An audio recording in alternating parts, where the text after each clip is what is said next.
Apa khabar semua? Dalam video ni kita nak tengok apa sebenarnya karburetor ni. Kalau nak ikutkan, enjin karburetor ni boleh kita katakan macam teknologi lama lah. Dia dah ada sejak tahun 1826 lagi. Maknanya teknologi karburetor ni dah dekat 200 tahun.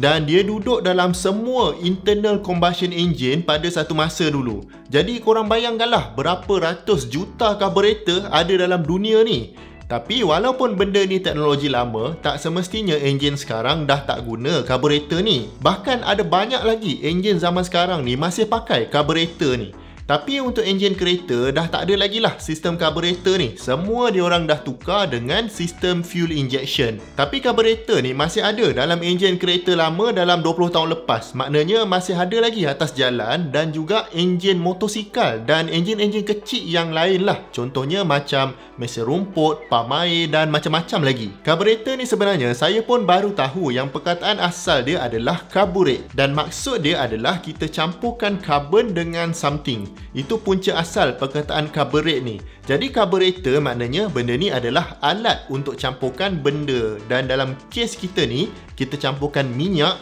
Minyak tu karbon lah, ada karbon dalam tu dengan udara. Jadilah karburetor nama dia. Bagi saya, karburetor ni satu alat yang sangat simple tapi sangat bijak. Dan sebab tu teknologi ni dia boleh tahan sampai 200 tahun. Korang bayangkanlah 200 tahun dulu mana ada teknologi pam yang kecil yang boleh pam minyak masuk dalam enjin kereta terus. Kalau boleh pam pun tak ada cara untuk kontrol flow rate minyak tu supaya betul-betul tepat. Jadi sebab tu saya cakap karburetor ni alat yang sangat bijak. Dia tak payah guna pam pun tapi masih dapat campurkan udara dengan minyak dengan betul. Jadi basically karburetor ni dia menggunakan prinsip Bernoulli atau dalam bahasa Inggeris dia kita panggil Bernoulli principle lah. Bernoulli kata kalau laju tinggi tekanan akan jadi rendah. Jadi prinsip ni lah yang karburetor guna untuk sedut minyak tu guna tekanan yang rendah tadi. Nak dapatkan tekanan yang rendah ni maknanya kena ada udara yang laju. Sebab laju tekanan rendah. Dan cara nak dapat udara yang laju ni simple je. Kita kena kecilkan cross section laluan udara tu. Kalau kita kecilkan something, mesti benda dalam tu akan jadi lagi laju. Contohnya kalau kita nak siram pokok. Kalau kita nak air tu pergi jauh, kita mesti picit sikit muncung paip tu kan. Baru air dalam tu jadi laju. Samalah dengan karburetor ni. Bila ruang tempat udara tu lalu tiba-tiba jadi kecil, tekanan dekat situ akan jadi rendah. Kesan dia kalau ada benda lain yang lalu dekat situ, udara tu akan sedut sekali benda tu. Dan dekat sinilah kita ada laluan masuk minyak petrol kita. Jadi dekat kawasan tekanan rendah ni, minyak akan disedut naik dan masuk ke dalam laluan udara tadi. Bila minyak dah masuk, udara ni akan bawa dia terus masuk ke dalam enjin. Jadi yang masuk dalam enjin kita tu adalah campuran minyak dengan udara. Dan campuran ni sekarang memang dah ready lah untuk dibakar dalam silinder kita. Dan yang paling bestnya untuk dapatkan kesan sedut minyak tu, kita tak pakai apa-apa komponen yang bergerak langsung. Maknanya tak ada mechanical component. Hanya pipe yang berubah bentuk saja tadi. Jadi tak ada kemungkinan lah benda ni nak rosak. Tapi kalau kata minyak tu kotor lepas tu dia tersumbat, itu cerita lain lah. Cuma apa yang saya nak sampaikan, karburetor ni memang tahan lama. Baik, jadi sekarang kita dah ada cara macam mana nak sedut minyak tu masuk ke dalam enjin sekali dengan udara. Tapi macam mana pula kita nak kontrol berapa banyak minyak dan berapa banyak udara yang kita sedut tu? Sebab minyak ni dia ada nisbah yang betul kalau kita nak pembakaran tu sempurna. Dan nisbah yang betul ni adalah 14 udara, 1 minyak. Kita panggil ini sebagai air fuel ratio. Kalau ratio ni kurang, maknanya udara tu kurang dan minyak terlebih. Maknanya kita panggil dia rich mixture. Dan kalau ratio ni terlebih, kita panggil dia sebagai lean mixture. Jadi kalau boleh kita nak ratio dia betul-betul 14 nisbah 1 tadi. Jadi dekat karburetor ni ada dua flap. Dia macam injak ataupun valve lah untuk kontrol ratio ni. Flap yang pertama duduk dekat inlet sebelum minyak ni masuk ke dalam laluan udara tu.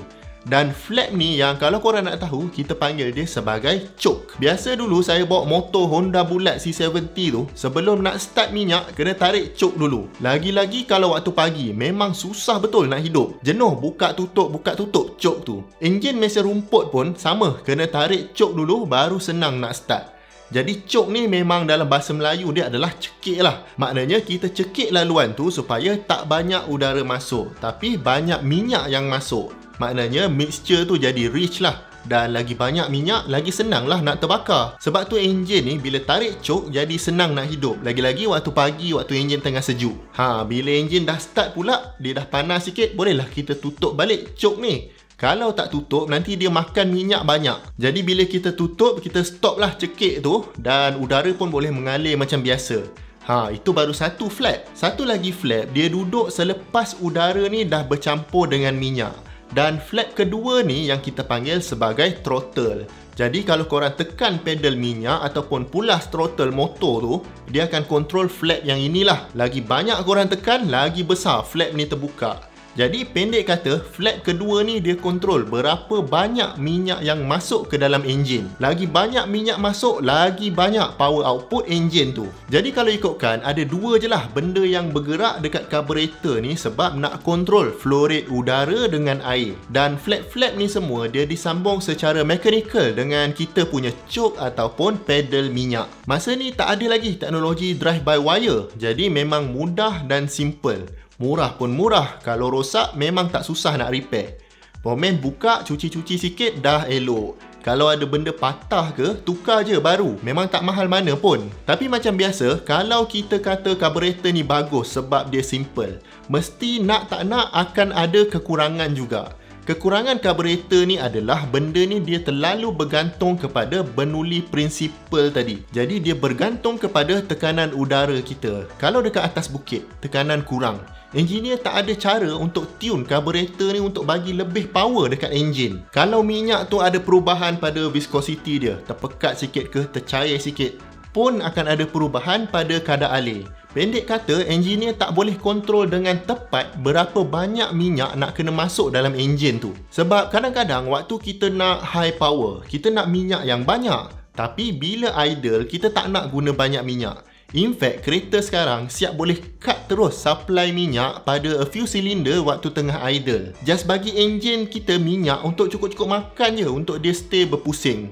Dan dari sini datangnya teknologi fuel injection. Sebab karburetor memang tak boleh nak tune apa-apa sebab dia memang simple. Cuma bila dah ganti dengan fuel injection pula, memang benda yang simple tadi akan jadi complicated. Nak servis pun dah tak boleh, memang kena tukar terus kalau rosak. Lepas tu ada juga controller dan semua pun ECU yang kontrol. Nak kena ada pump minyak lagi. Lepas tu sistem fuel tu sentiasa high pressure dan boleh leaking lah. Dan pendek kata makin susah nak repair. Cuma kelebihan dia, sistem ni dia menjimatkan minyak berbanding karburetor. Dan bagi saya, manufacturer boleh terimalah kelemahan fuel injector ni. Sebab tu, sampai sekarang kalau korang tengok, semua kereta dah beralih ke fuel injection system. Jarang sangat dah jumpa kereta karburetor.